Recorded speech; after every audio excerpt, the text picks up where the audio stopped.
Here.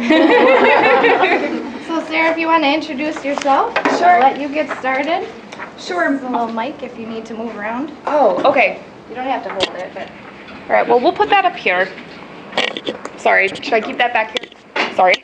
All right, my name is Sarah. I currently work at Cardinal Stritch University as an academic advisor. My background in my knowledge in job searching, I got my master's degree in counseling at UW-Whitewater. I completed my internship at Waukesha County Technical College in their Career Services Department, and that internship lasted a year. As the intern, I created their Network Your Way to Employment workshop. It's undergone a little bit of revision since then, but I have a lot of those materials here today to share with you. In addition to that, beyond my internship, I worked for a company called Curative Care Network, and my position there was to help individuals with disabilities find employment. So we would put together job search strategies and address any barriers that they might have, and I would work directly with employers to try to connect people to jobs. So that's kind of a background on me.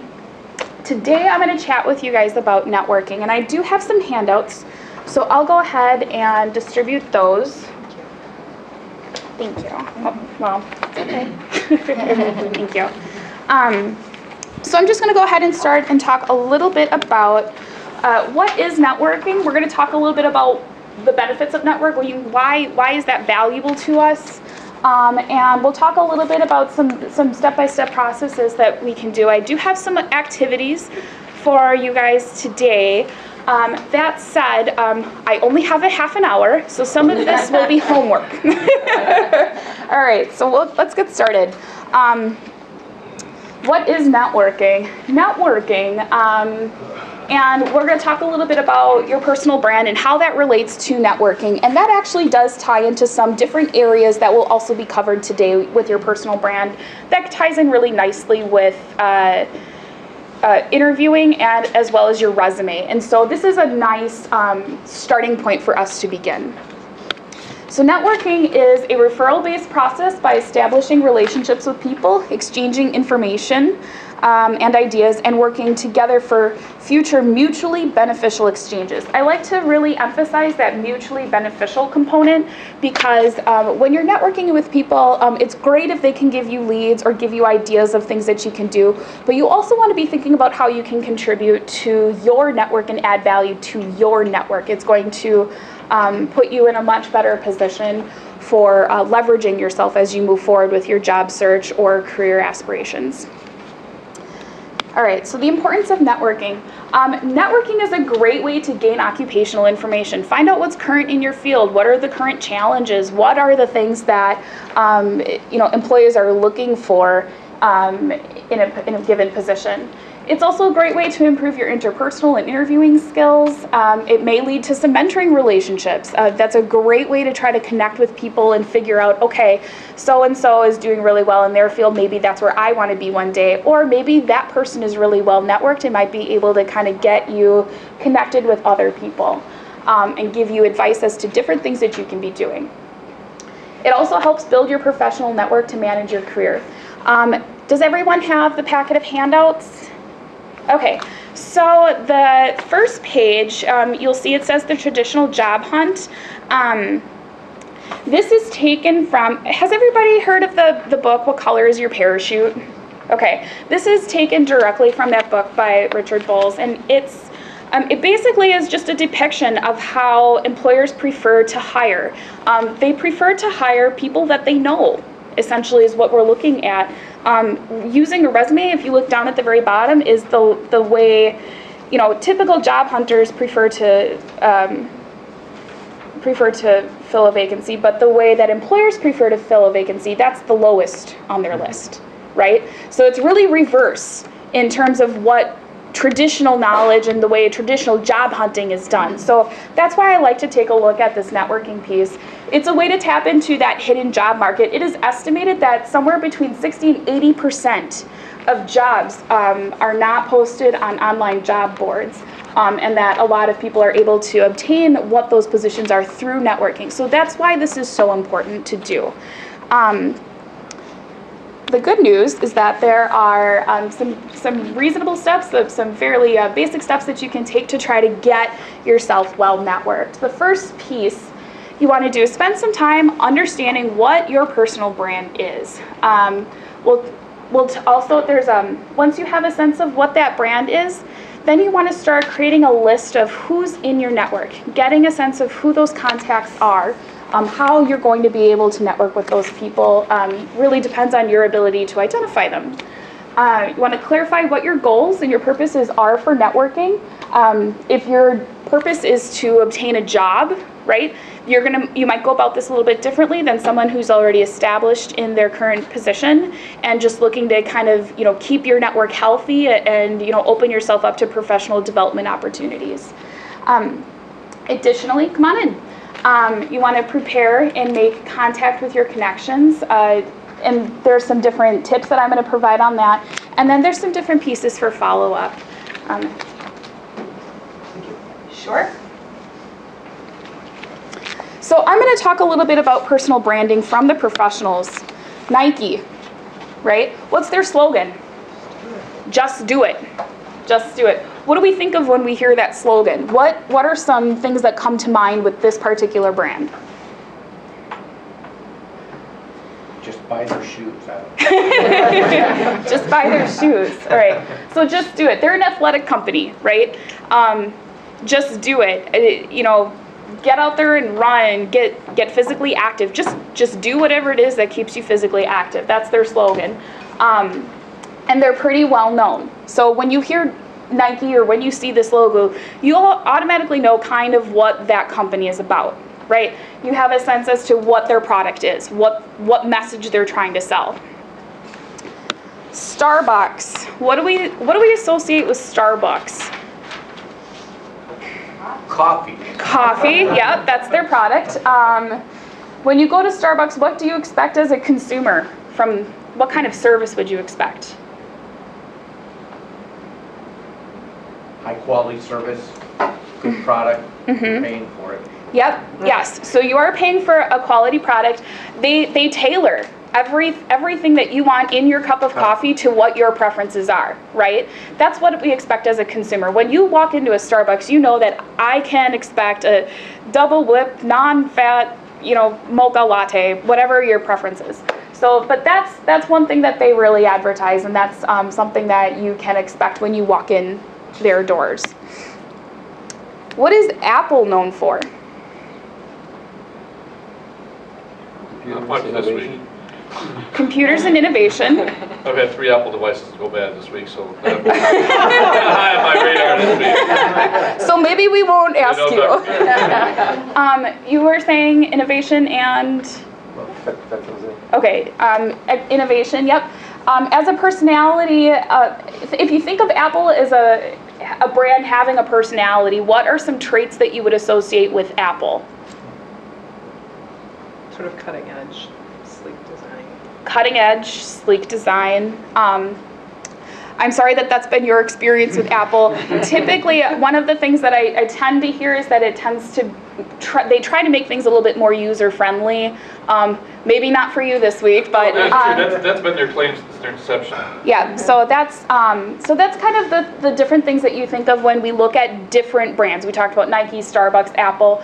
Think of yourself as a company, right? What are some traits, what are the pieces that you want to brand about yourself in terms of your job search, in terms of when you're networking to kind of build your professional network? What does your brand say about you? Okay, so that should lead us to our first activity. If you want to go ahead and turn your page to page 2.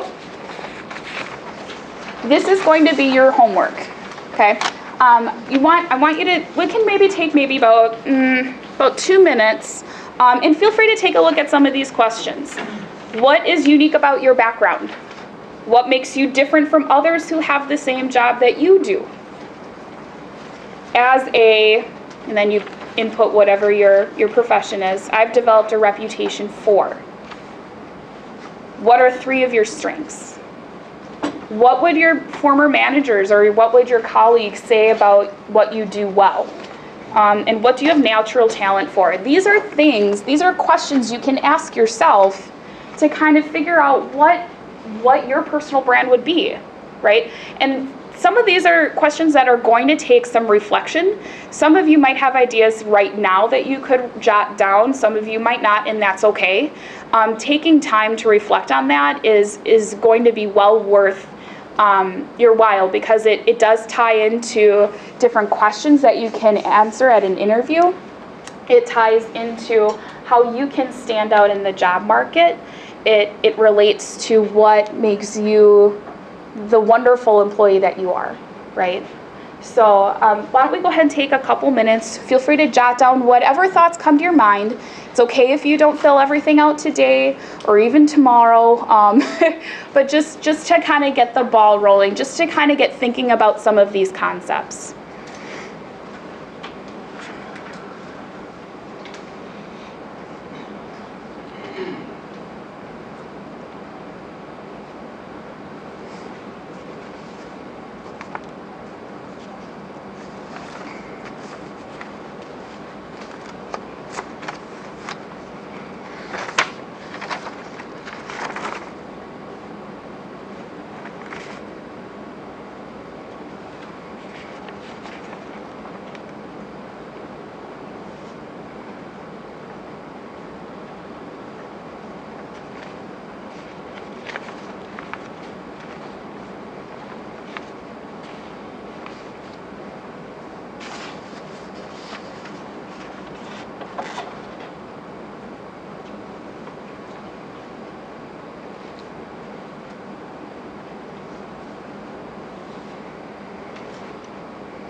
I'm going to give about 1 more minute. Again, don't panic if you don't fill it all out today. I'm not expecting you to. Taking this home is a great idea. Spending some more time with it than what we have for today.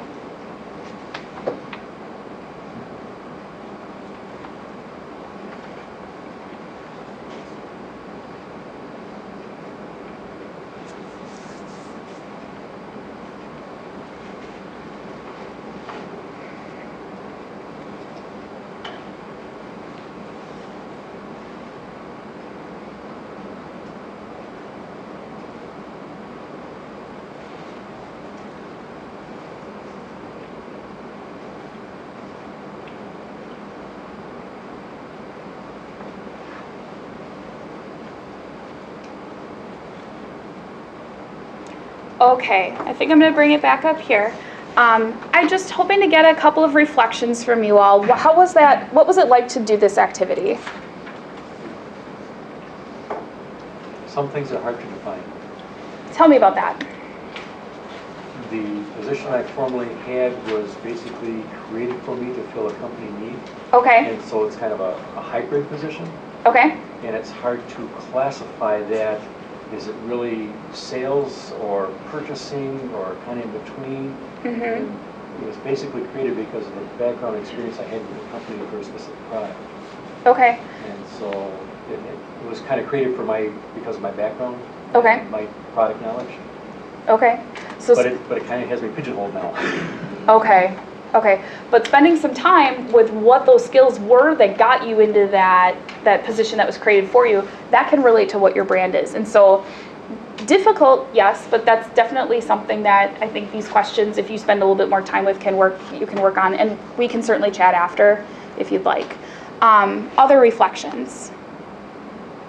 I think it's easier for others to tell you Yep. what they see in Mhm. you than it is for you to recognize it yourself. I really am glad that you said that, because honestly, when I was working on developing what my personal brand was and talking more about, what makes me stand out as an employee, sometimes seeking feedback from those people is really helpful. And those people might not be in this room with you today. So that's another reason why maybe taking this home a little bit and spending some time reflecting on this piece might be really helpful. So thank you. Other reflections? Yeah. I reviewed an old Dale Carnegie book, which when I was looking for work a couple years ago, and it said to write down things like my characteristics positive, like I am accurate, I am dedicated, I am positive, I have a good sense of humor. And I just went through and wrote all these things down and on an index card, and as it was, I got into a position that got to be very stressful and difficult, and I would keep that nearby, but it's just really good to have that visual reminder of those things which can kind of seem less important in the day-to-day when you're mixing it up in the world, but are really important and part of who I am.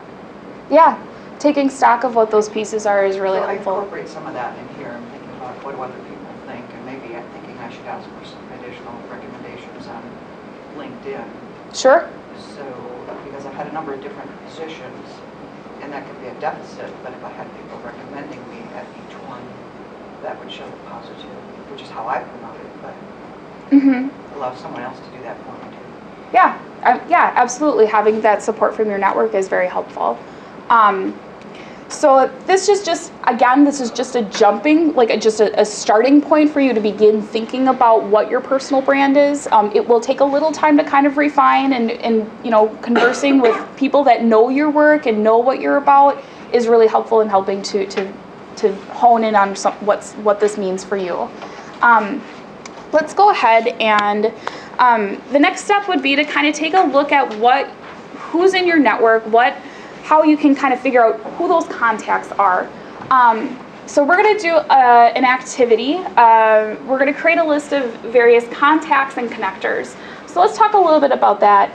Contacts are anyone in your network that you know professionally or personally that might be able to work with you in a professional manner. Connectors are specific people in your network that tend to be really well networked. They tend to know what's hot in your field. I would guess that in your personal lives, you tend to already know someone that might be a connector, maybe not within your profession, but they're the types of people that, kind of know what movies are out, what those reviews are always kind of chatting with different people. So those are really great people to try to get a hold of, try to spend some time with. Sometimes I hear from clients that it's really difficult to figure out and identify who those contacts are. So I do have an activity. I apologize that I stapled it at the back of your packet. It should be the final page. It's the networking and important job search technique. We're going to be brainstorming some contacts. That page is two-sided. You want to make use of your existing or expand your list of current contacts to identify potential employers, learn of jobs that might interest you.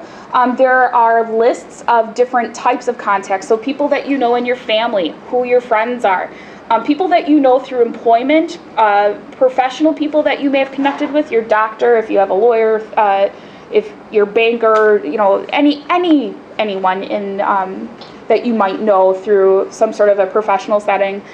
School, who are your past teachers, who are people in your alumni network, various community organizations that you might belong to. So on the back page, go ahead and turn that over.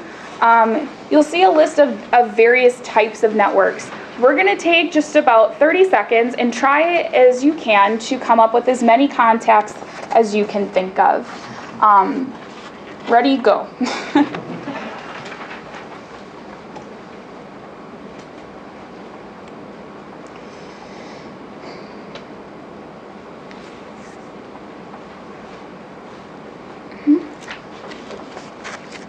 Sure.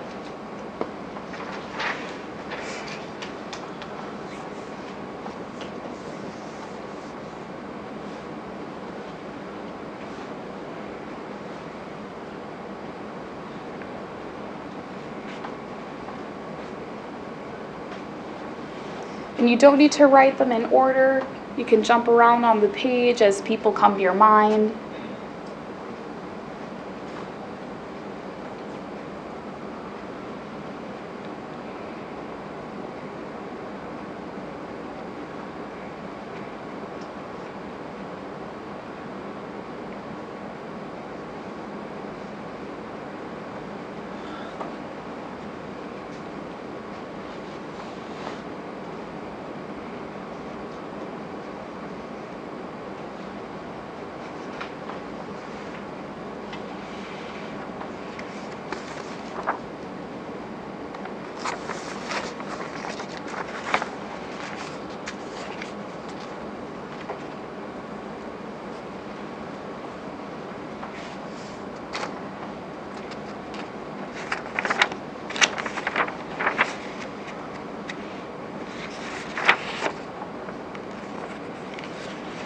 Okay.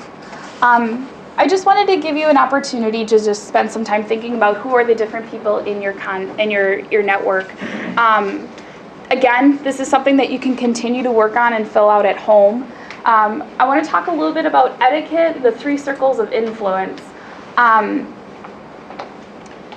Your inner circle. These are the people that you're connected with most closely. These are probably people that know your deepest, darkest secrets or have known you for a long period of time, and can really speak very clearly about who you are as an individual or as a professional.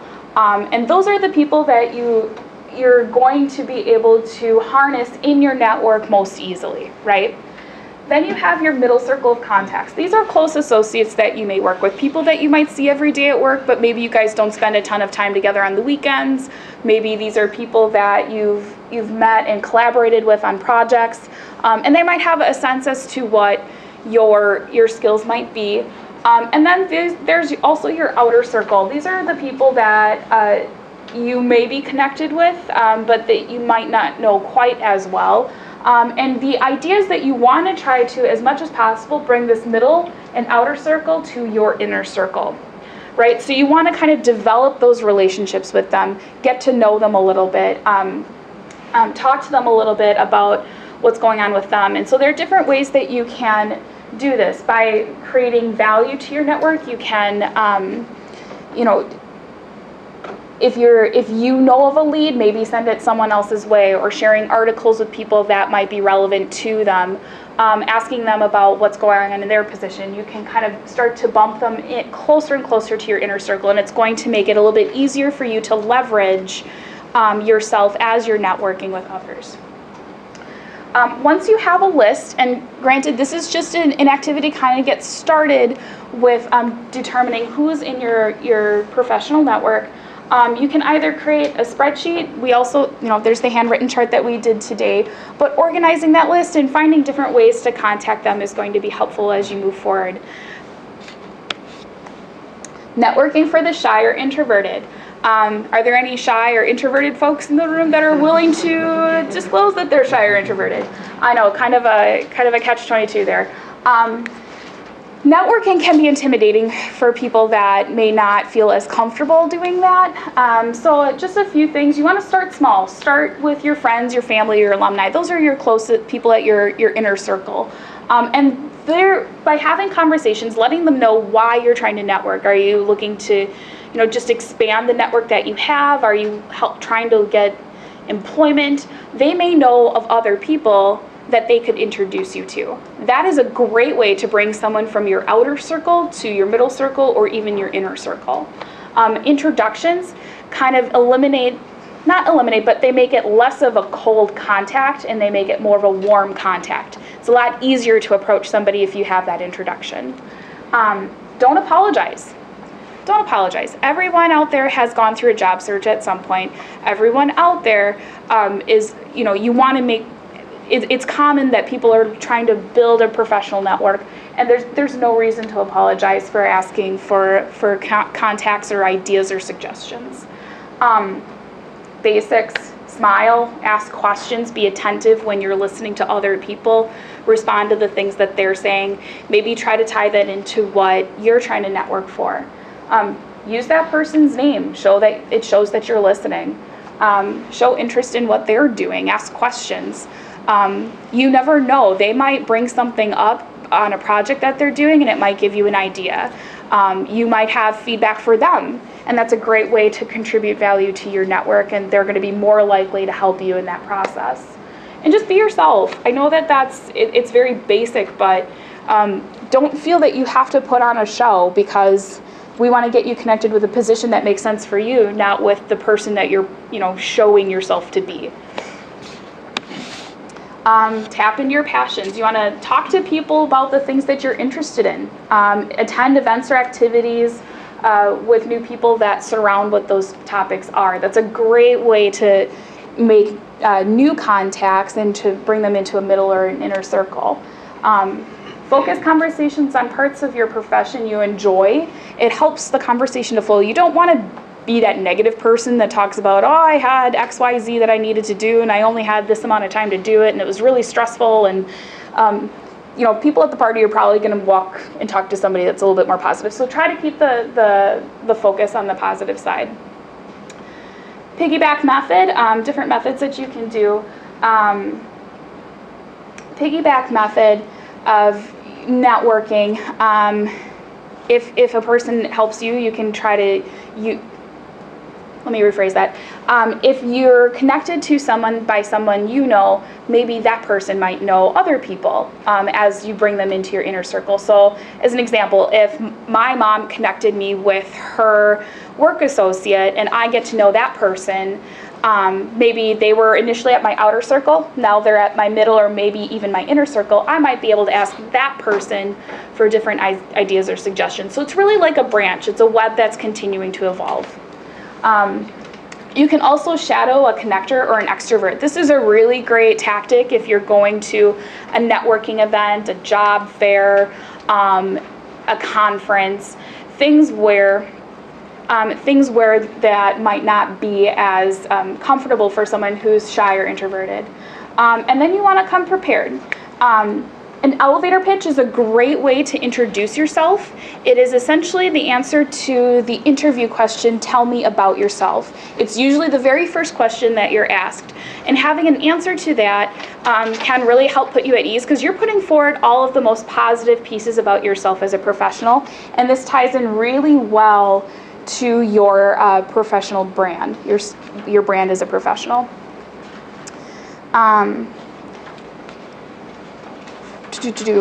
On your handout, there should be an exercise titled Elevator Pitch. We're going to spend the remainder of our time today just kind of looking at that. And we have about 4 minutes. It may help to reference the page that we looked at that asked you questions about your professional brand. If this is not something that you feel you're ready to fill out today, that's okay. Just take a look and kind of follow along. But essentially, the elevator pitch is a statement to describe skills or services that you have to offer an employer. It essentially is a brief monologue that sells your professional abilities and reflects on your ideal job profile. You want it to be about 30 seconds. If you go to a minute, that's not necessarily a bad thing. I would just caution you that if your elevator pitch is too long, you might bore them. It gets to, you don't want them to tune out. You want this to be catchy and grabbing, right? But you also don't want it to be too short because you don't want to shortchange what you have to offer, right? So it takes a little bit of refining and that's okay. I like this handout. It's adapted from the U.S. Department of Labor's Transition Assistance Manual from 2002, so it's a little bit older, but the reason I like it is because it provides a nice basis for you to kind of come up with what your elevator pitch could potentially be. They literally have an example in there where you can fill in the line or fill in the blanks as you start to identify what are the different pieces that make you stand out as a professional. Now this is just one example. You don't have to use those blanks. And I also wouldn't worry too much about if you use this sample having it sound too much like someone else's, because there's so many different ways that this could be comprised, as well as what you're filling in is what makes you unique anyways. So feel free to kind of use that example. We'll take a few minutes. I've only got a couple minutes left, so feel free to jot some ideas down if you're able to fill in any of those lines. Greeting, hello, my name is, I'm an experienced, I have expertise in these areas.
Only have a few more seconds.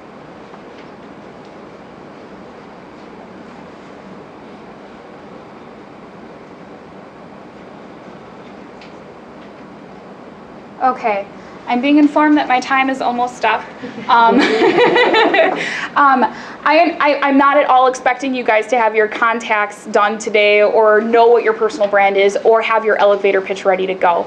My hope that what you got out of today is just some different ideas of things that you can do to help expand your network, and when you're networking, feel more comfortable doing it. I'm going to be hanging around for the Q&A section afterward if you guys have further questions, but with that, that concludes my presentation.